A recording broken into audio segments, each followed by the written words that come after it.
కాంగ్రెస్ పార్టీలో అంతర్గత ప్రజాస్వామ్యం ఎక్కువే. అది ఎవ్వరూ కాదనలేని బహిరంగ రహస్యం. అయితే ఎంత ప్రజాస్వామ్యం ఉంటుందో తప్పు చేసిన వారిపై అదే స్థాయి చర్యలుంటాయని చెప్తూ ఉంటారు హస్తం నాయకులు. మరి అధికారంలో లేనప్పుడేమో కఠినంగా వ్యవహరించిన క్రమశిక్షణ కమిటీ ఇప్పుడు కనుచూపు దూరంలో కనబడడం లేదట. మరి అప్పుడు అలా ఊదరగొట్టిన కమిటీ ఇప్పుడేం చేస్తోంది? రూలింగ్లో ఉంటే అలాంటివేవీ పట్టవా? అధికారం వచ్చింది, క్రమశిక్షణ పోయింది. కమిటీ ఎక్కడా, చర్యలెక్కడా? అప్పుడలా ఇప్పుడు ఎందుకిలా? తెలంగాణ పిసిసి క్రమశిక్షణ కమిటీ విషయంలో ఇప్పుడు ఇలాంటి చర్చ జరుగుతోంది. పార్టీ నేతలు ఏదైనా మాట్లాడే స్వేచ్ఛ కాంగ్రెస్ లో ఉంటుంది. ఏ వేదిక మీదైనా తమ అభిప్రాయాన్ని చెప్పే వెసులుబాటు నాయకులకు ఉంటుంది. కానీ శిశుపాలుడి 100 తప్పులు ముగియగానే కృష్ణ పరమాత్ముడు తన సుదర్శన చక్రాన్ని వదిలిపెట్టినట్టుగా పార్టీ నేతల విషయంలో ఒక స్థాయి వరకు ఓపిక బట్టి తీవ్రమైన చర్యలే తీసుకుంటుంది కాంగ్రెస్ అధిష్టానం. ఈ విషయంలో హస్తం నేతలకు చాలా అనుభవాలే ఉన్నాయి.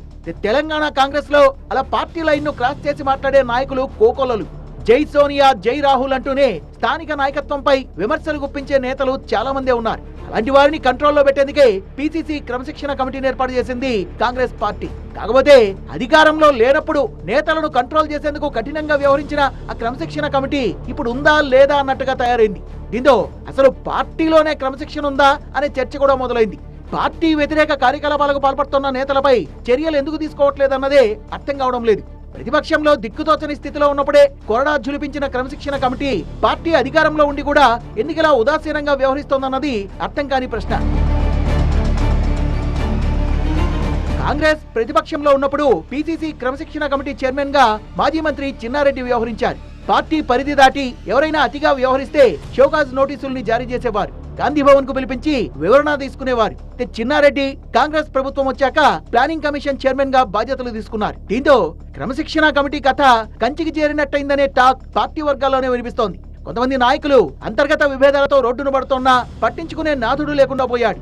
ఒకరిపై ఒకరు బాహాటంగా విమర్శలు చేసుకుంటున్నా క్రమశిక్షణ కమిటీ కనీసం స్పందించడం లేదన్న అభిప్రాయం వ్యక్తమవుతోంది. 10 ఏళ్ల బీఆర్ఎస్ పార్టీ పరిపాలనా సమయంలో కాంగ్రెస్ నాయకులు నాటి అధికార పార్టీకి వంతపాడిన సందర్భాల్లో పిసిసి క్రమశిక్షణ కమిటీ సీరియస్ గా స్పందించింది. వెంటనే చర్యలు తీసుకుని అలాంటి నేతల్ని పార్టీ నుంచి సస్పెండ్ కూడా చేసింది. ఎమ్మెల్యేలకు సైతం నోటీసులు పంపి చర్యలు తీసుకుంది. పిసిసి ప్రెసిడెంట్ పై నోరు బారేసుకున్న నేతలకు తాకీదులిచ్చి వార్నింగులు పంపింది. అలాంటి పిసిసి క్రమశిక్షణ కమిటీ పార్టీ అధికారంలోకి వచ్చాక ఏమైపోయిందనే అనుమానం పార్టీ శ్రేణుల్లో వ్యక్తమవుతోంది. ఇప్పుడు పార్టీ సపోర్ట్ తో ఎమ్మెల్సీగా గెలిచిన తీన్మార్ మల్లన్న ఇటీవలి కాలంలో ప్రభుత్వంపై పేట్రేగుతున్నారు. ఎమ్మెల్యేలు, మంత్రులు సహా సీఎంపై కూడా తీవ్ర స్థాయిలో విమర్శలు చేస్తున్నారు. కానీ ఆయనపై క్రమశిక్షణ కమిటీ ఎలాంటి చర్యలు తీసుకోకపోవడం పార్టీ వర్గాలను ఆశ్చర్యపరుస్తోంది.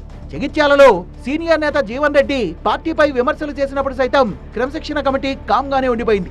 పలు సందర్భాల్లో మంత్రుల సమక్షంలోనే నేతలు బాహాబాహికి దిగుతున్నా అలాంటి వారిపై కనీస చర్యలు కరువయ్యాయి. అయితే పార్టీ లైన్ దాటిన నేతలపై చర్యలు తీసుకుంటే ప్రతిపక్షాలు దాన్ని ఆయుధంగా వాడుకునే అవకాశం ఉందనే భయంతో క్రమశిక్షణ కమిటీ కామ్ గా ఉండొచ్చన్న అభిప్రాయం వ్యక్తమవుతోంది.